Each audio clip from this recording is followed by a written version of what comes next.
Assalamualaikum warahmatullahi wabarakatuh. Jumpa lagi bersama Savio. Bagaimana kabar kalian? Semoga kalian dalam keadaan baik-baik saja dan sehat walafiat serta dimudahkan segala urusannya. Amin. Kali ini saya akan mengganti LCD Xiaomi Redmi Note 12 yang kondisi LCD-nya pecah seperti ini. Kita langsung saja mengeksekusinya. Kita akan melepas dulu untuk SIM tray-nya. Kita lepas dulu SIM tray-nya. Kemudian kita akan melanjutkan dengan pelepasan tutup belakang atau back cover-nya. Di sini saya menggunakan blower uap untuk memberikan panas di bagian tutup belakangnya untuk mempermudah pengangkatan tutup belakang atau back covernya. Bisa juga menggunakan head layer atau bisa menggunakan separator LCD atau bisa menggunakan alat pemanas yang lainnya. Yang pasti alat pemanas ini digunakan untuk mempermudah pengangkatan tutup belakangnya atau bisa menggunakan cairan berupa cairan glue remover atau menggunakan cairan thinner yang bisa digunakan untuk melemahkan lem dan mempermudah pengangkatan tutup belakangnya. Setelah dirasa cukup hangat, kita akan melepasnya. Di sini saya menggunakan silet terlebih dahulu untuk mencari celahnya, dan ini adalah cairan thinner yang saya gunakan untuk melemahkan lemnya. Apabila tidak menggunakan pemanas, kita gunakan itu aja, dan cukup efektif untuk melemahkan lem yang ada di tutup belakang atau di baterai atau di LCD-nya. Kita akan mencari celahnya, kemudian kita sisit menggunakan mika. Mika ini adalah mika bekas tempered glass atau mika yang diambil dari LCD, bawaan LCD, atau mika apapun ya, yang pastinya berbentuk pipi dan bisa digunakan untuk menyisit bagian belakangnya seperti ini. Setelah tutup belakangnya kita lepas, kita akan melanjutkan dengan pelepasan semua baut-bautnya. Kita lepasi semua baut-bautnya ini satu persatu. Sambil menunggu, alangkah baiknya jika teman-teman bantu menekan tombol like dan subscribe-nya. Apabila sudah, terima kasih, semoga dimudahkan segala urusannya. Apabila belum, juga terima kasih, semoga juga dimudahkan segala urusannya. Semoga juga dimudahkan dalam menekan tombol like dan subscribe-nya. Terima kasih. Dan perlu diperhatikan untuk bagian penutup kameranya ini kita lepas dulu untuk bagian penutup kameranya karena di bawahnya masih ada bautnya. Harus kita lepas terlebih dahulu bautnya agar bisa melepasi penutup mesinnya. Setelah semua baut-bautnya terlepas, kita lanjutkan dengan pelepasan penutup mesinnya seperti ini. Kita sisir saja menggunakan kuku jari atau menggunakan alat bantu berupa mika ya. Dan ketika melepasinya jangan langsung cabut karena di situ ada fingerprintnya. Jadi harus kita lepas dulu fleksibel fingerprintnya, kemudian kita bisa melepasi penutup belakangnya. Kita lanjutkan dengan pelepasan soket baterainya, kemudian kita lepas untuk soket LCD-nya. Dan kita lanjutkan dengan percobaan layar LCD yang baru. Kita coba untuk LCD yang barunya, kita akan memasang dulu soket LCD-nya, kemudian kita pasang soket baterainya dan diikuti dengan menyalakan infonya. Kita akan menyalakan handphonenya dan kita akan menunggu sampai handphone itu masuk ke menu utamanya.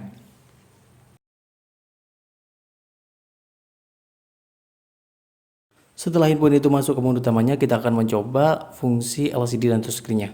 Kita bisa menekan dan menahan salah satu icon seperti ini, kita tahan, tekan, dan kemudian kita geser-geserkan agar bisa melewati semua area LCD-nya. Apabila semua area LCD-nya bisa terlewati dengan icon ini, berarti fungsi touchscreen-nya bisa normal ya. Dan kita juga bisa melanjutkan dengan melakukan pengetikan. Kita masuk ke menu pengetikan, kemudian kita ketikkan satu persatu huruf dan angkanya sampai bisa merasakan kenyamanan pengetikannya. Kita rasakan kenyamanan pengetikannya bahwa diketikkan itu normal dan enak saja, tidak ada masalah dalam pengetikannya. Dan kita bisa juga mengatur kontrasnya. Kita masuk ke menu kontrasnya, kita redupkan, kemudian kita nyalakan atau kita terangkan. Dan kita bisa melanjutkan dengan merespon handphonenya, kita redupkan, kemudian kita nyalakan kembali dengan menekan tombol on off-nya ya. Kemudian kita matikan handphonenya. Dan kita lepas lebih dahulu untuk soket baterainya, kemudian diikuti oleh soket LCD-nya. Dan kita melanjutkan ke proses selanjutnya. Kita akan memanasi LCD-nya yang akan kita lepas dan juga melepas baterainya ya. Di sini saya menggunakan separator LCD untuk memberikan panas, atau bisa menggunakan head layer atau blower uap, atau bisa menggunakan alat panas manapun. Yang pasti alat panas ini digunakan untuk mempermudah pengangkatan LCD dan baterainya. Selain menggunakan pemanas, kita juga bisa menggunakan cairan berupa glue remover atau cairan thinner seperti tadi. Kita bisa menggunakan cairan-cairan tersebut untuk melemahkan lem yang ada di LCD ataupun di baterainya untuk mengangkat keduanya itu. Setelah dirasa cukup panas, kita panasi tadi, kita lanjutkan dengan pelepasan LCD-nya. Di sini saya menggunakan silet juga, seperti saya melepas tutup belakangnya. Kita bisa menggunakan silet dan menggunakan alat pelepas seperti ini berupa Mika ini bisa diambil dari mika bekas tempered glass atau mika apapun. Setelah kita mencari celahnya ketemu, kita sisit menggunakan mika ini atau mika bawaan LCD ya. Kita bisa melepasnya seperti ini atau mika yang lainnya juga. Yang pasti mikanya berupa pipi seperti ini dan bisa digunakan untuk menyisit LCD-nya. Kita akan menyisit LCD-nya pelan-pelan saja sampai bisa terlepas LCD-nya.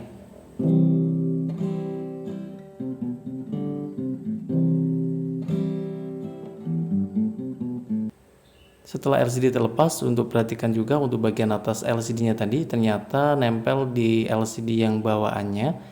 Untuk penutup speakernya ya, kita lepas tadi. Dan kita lanjutkan dengan pembersihan bekas-bekas film yang ada di pinggir-pinggir LCD-nya. Kita bersihkan sampai sebersih-bersihnya.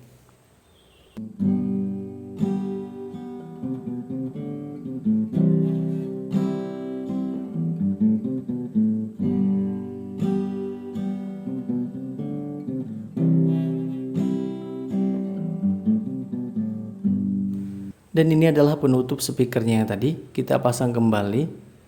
Kita pasang kembali untuk penutup speakernya. Dan kita lanjutkan dengan pemberian lem di pinggir-pinggir body frame-nya. Kita akan mengelem LCD-nya, kita akan masang LCD yang baru. Jadi kita kasihkan lem di pinggir-pinggir LCD-nya secara merata, menyeluruh dan secukupnya.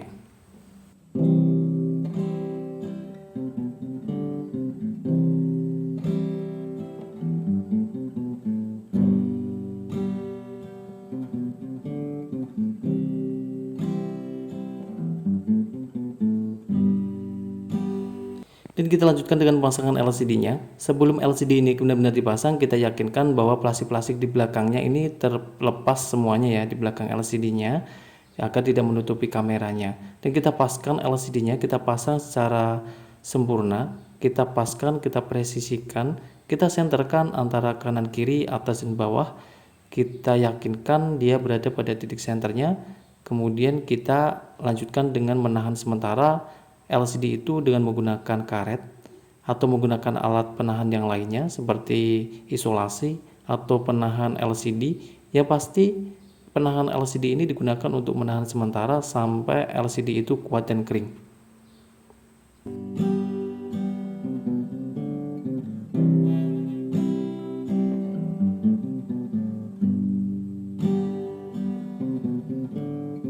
Dan kita akan menunggu kurang lebih sekitar 30 menit sampai 1 jam sampai dirasa lem itu kuat dan kering.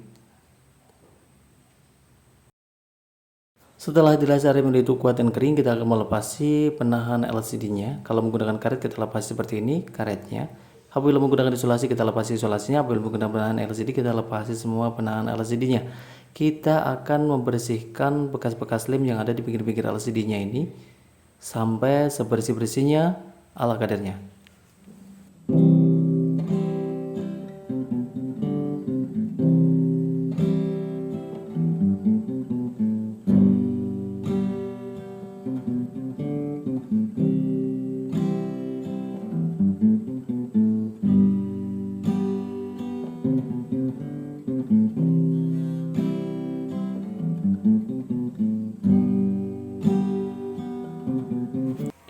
Dan kita akan melanjutkan ke proses selanjutnya. Kita pasang terlebih dahulu untuk soket LCD-nya yang ada di bawah ini. Kita pasang soket LCD-nya sampai terpasang dengan plug dan sempurna, dan kita lanjutkan dengan pemasangan soket baterainya dan kita nyalakan handphonenya. Kita yakinkan handphone itu masih hidup seperti apa yang kita harapkan. Dan kita akan melanjutkan dengan pengembalian untuk penutup mesinnya. Kita pasang dulu untuk flexible fingerprint ini, kita pasang, kemudian kita lanjutkan dengan pengeplakan penutup mesinnya. Kita plak-plakkan ya. Untuk bezelnya ini kita plak-plakkan supaya bisa terpasang dengan sempurna. Dan kita lanjutkan dengan pengembalian semua baut-baut penutup mesinnya. Kita kembalikan semua baut-baut penutup mesinnya itu satu persatu. Kita pasang juga kembali untuk penutup kameranya ini. Kita pasang kembali.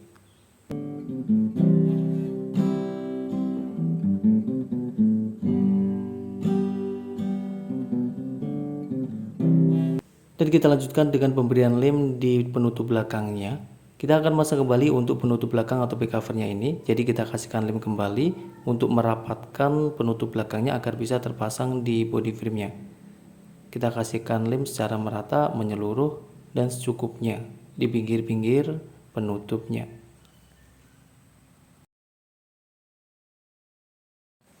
Dan kita pasang kembali untuk penutupnya. Kita yakinkan bahwa penutup itu terpasang dengan plak dan sempurna. Kita ratakan, kita rapat-rapatkan. Dan di sini bisa juga kita menahan sementara dengan menggunakan isolasi seperti ini sampai lem yang ada di penutup belakangnya tadi kering dengan sempurna. Dan kita kembalikan juga untuk SIM tray-nya.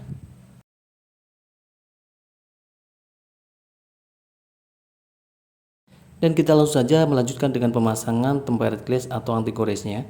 Kita pasang tempered glass-nya ini.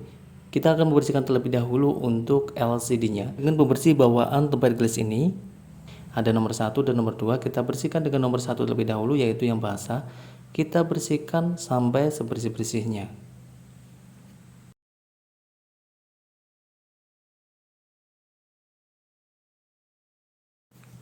Setelah kita bersihkan dengan yang basah tadi, kita tunggu sejenak agar kering dulu untuk basahnya. Kemudian kita lanjutkan dengan pembersihan kembali dengan menggunakan yang nomor 2, yaitu pembersih yang kering.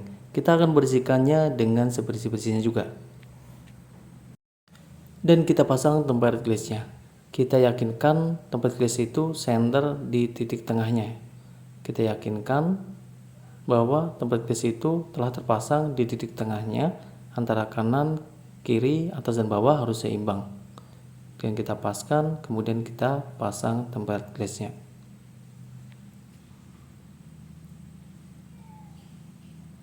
Dan apabila dirasa cukup kering, udah tutup belakangnya kita lepasi juga untuk isolasinya ya tadi. Kemudian kita lanjutkan dengan percobaan lagi layar LCD-nya dan touchscreen-nya. Kita yakinkan fungsi LCD dan touchscreen-nya berjalan dengan normal. Cukup sekian, semoga bermanfaat. Wassalamualaikum warahmatullahi wabarakatuh.